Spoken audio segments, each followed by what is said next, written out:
અને મેલડી મેલડી એટલે કેવી માતા, એક એવી દેવ કે કદાચ તમે ખોટું બોલો ને, તમારી મજબૂરી હોય કોક, અને તમે તમારી ખોડિયાલ, ચાઉન, સધી, જોગણી કે કાળકાની ભાઈ, તમે કદાચ તમારી મજબૂરી છે તમે ખોટું બોલ્યા, તો કદાચ એવું વિચાર છે માતાઓ, મારું સંતાન છે ને એની મજબૂરી હતી એટલે ખોટું બોલ્યા, મારી મેલડીની આગળ નહીં ચાલતું. હું મજબૂરી જોતી નથી, મારો તો એક જ છે કે મારો દીવો કર્યો, મારી મેલડીની ભક્તિ કરીને સાચું બોલ્યા છો ને, તો કદાચ માછડે ચડ્યા ખૂબ ચડાવ છે ને ફાંસી આલવા, તો દોડું દોડવા હું માતા આવી. એટલે હાથો હશે હવે સાથ હાલો છું, ખોટાનું નથી. હવે ખોટો હશે ને નુગરો હશે, રખડતો હશે.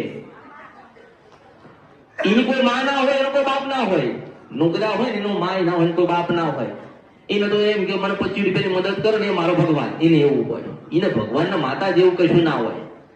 પણ મેલડી એટલે મેલડી કહેવાય. એની આગળ બેસો, કોઈ માંગણી મૂકશો નહીં, ભક્તિ એવી કરો. હું તો એવું કહું છું કે ભક્તિ એવી કરો કે દુઃખ પડ્યું દીવા કરો છો મેલડી ના, દુઃખ પડ્યું તો આપણે માને એક જ પ્રાર્થના કરાય કે માં આજે રાત્રે સપનામાં આવી અમારા ગુનાના મારી ભૂલ બતાવજે, તે માં અમે સુધારીએ ને તારી કૃપા સુધી પહોંચીએ. તો એ આવો કે ના ગુનાના ભૂલની વાત કરી છે, તમારે જવું પડશે, પણ તમે એવું કહો છો કે માતા દીવા કર્યા તોય દુઃખ છે, એ માતા દુઃખ દેવા નથી આવી, એ માતા સારું કરવા આવી છે, પણ તમારા ગુના તમારી ભૂલના કારણે તમે દુઃખી થાવ છો. વિડીયો જોવા માટે અત્યારે જ ભક્તિ આપણી યુટ્યુબ ચેનલને સબસ્ક્રાઇબ કરો. બીજા વિડીયો જોવા માટે આપણી યુટ્યુબ ચેનલ શ્રી ભક્તિ અમૃતને લાઇક કરો, ફોલો કરો, શેર કરો અને સબસ્ક્રાઇબ કરો.